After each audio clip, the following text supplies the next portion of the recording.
It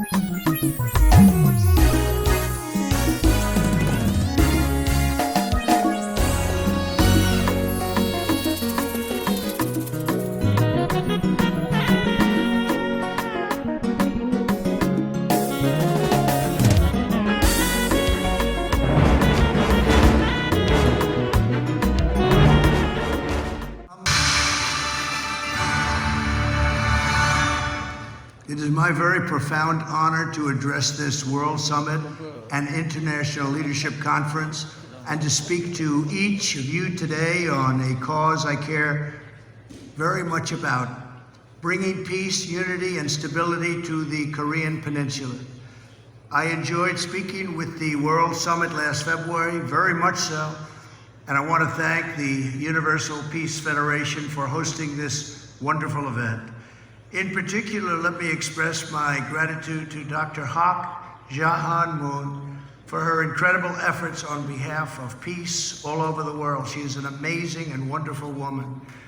Her personal story of escaping from North Korea at 5 years old is a true inspiration, and her dream that one day harmony will be restored to the Korean Peninsula is a hope we all share.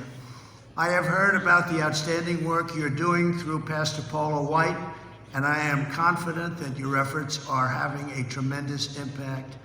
I also want to thank both Dr. Moon and her late husband, Reverend Moon, for founding the Washington Times and congratulate you on a remarkable 40 years of publication.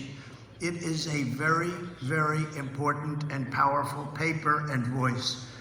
Since the Washington Times founding in 1982, it has made invaluable contributions to the defense of truth, faith, family, and freedom, both here in America and all around the globe. And as we approach the 10th anniversary of Reverend Moon's passing, I want to extend my respects to all who loved him, and there were many. We're also honored to be joined at this summit by representatives from among the 157 nations that have diplomatic relations with North and South Korea. I particularly want to recognize the many distinguished guests from Africa, as well as from Asia and the Americas. It is a pleasure to speak with you all today. As president, it was my great honor to work toward a safer and more prosperous future for the people of North Korea, South Korea, and the entire world. When I took office, the so-called experts told me that the situation on the Korean Peninsula was absolutely hopeless. There was nothing you could do. In fact, when I met President Obama in the Oval Office just days after the election, he told me his greatest fear was a war in North Korea. He said it was going to happen in his opinion. And if nothing had changed, that was exactly where we were headed. For far too long, American presidents and other world leaders had failed to address the growing threats of conflict and nuclear escalation in East Asia. Business as usual would only lead to more danger and ultimately, in my opinion, nuclear war.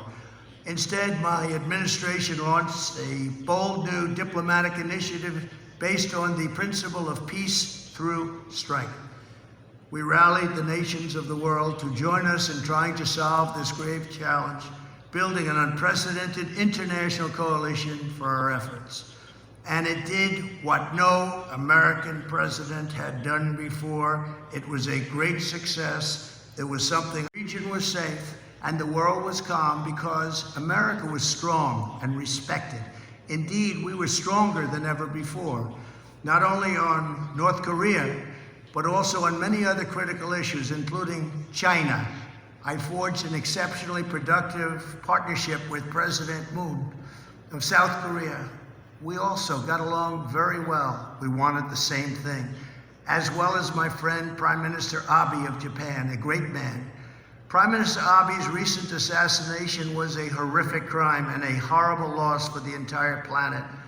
He was a good friend, a great man, and a once-in-a-generation statesman for his country. He will be missed. I want to express my profound condolences to his family and to all of the people of Japan. With the help of many of you here today, Prime Minister Abe's dream of a free and open Indo-Pacific will live on. Working closely with Prime Minister Abe, under my administration, we restarted the Quad Security Group to respond to China's increasing aggression in the region. And I stood up to China like no president in history, including the fact that tariffs and taxes gave us hundreds of billions of dollars right into the treasury of the United States. Around the globe, we made unprecedented progress toward peace. We had Iran in check. We reached a historic agreement for normalization of relations between Kosovo and Serbia, something we're very proud of. And we even achieved peace in the Middle East with the historic Abraham Accords. Yet unfortunately, over the past 2 years, the world has become a vastly different and more dangerous place. We are once again learning the painful lessons of weakness, or being a weak country, or having weak leadership. In the wake of the Afghanistan disaster, the world has been tragically reminded that weakness never leads to peace and tranquility.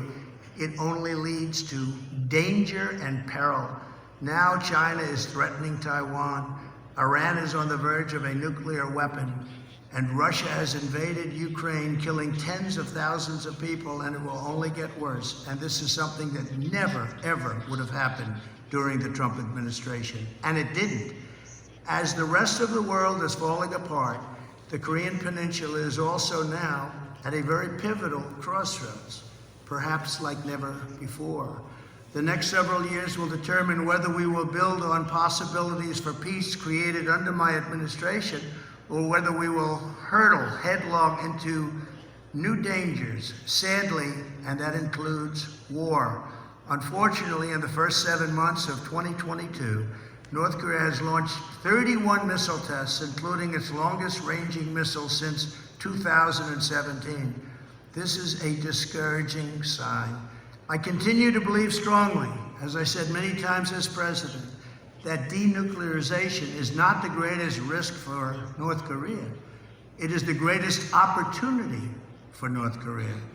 There is no limit to their nation's potential, but they must denuclearize. They have to do it. They have to do it quickly. They have to do it soon. To achieve that progress, it will be necessary to turn away from the path of aggression and provocation and continue down the road that we started together when I was in office. This summer marks the 4-year anniversary of our historic first summit in Singapore, which was the beginning of a new era in the leadership and relationship between the United States and North Korea. It is my sincere hope that in the future our countries will be able to recapture that incredible spirit of goodwill, optimism, and hope that characterized the first meeting. The United States has no permanent enemies. Many of America's closest friends and allies today, in the past, they were our foes. All we seek is security for our people and a better future for the entire world. We are protecting the world, and that's always been very important to me as your president. There is nothing Americans would love more than to see the possibilities of friendship between our nations come to life.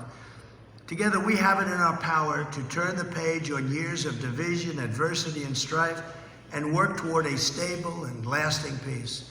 All it takes is leaders who have the courage to set aside the conflicts of yesterday and forge a tomorrow of commerce and cooperation. So to all that hear this message, please join me in working and praying for the Korean Peninsula, and that it once again flourishes, and for a world in which we finally have security, prosperity, and the blessings of peace for all the people on earth.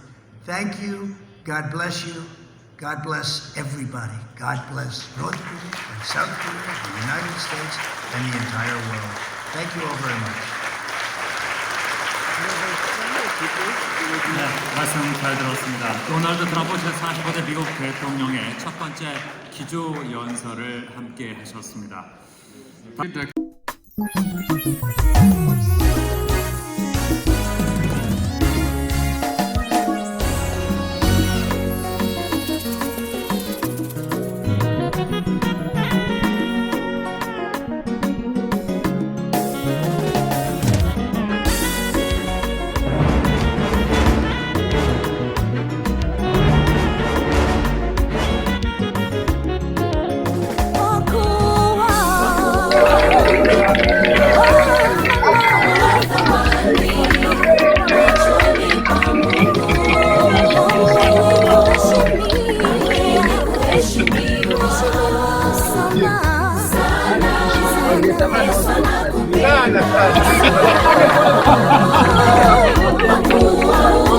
Thank you.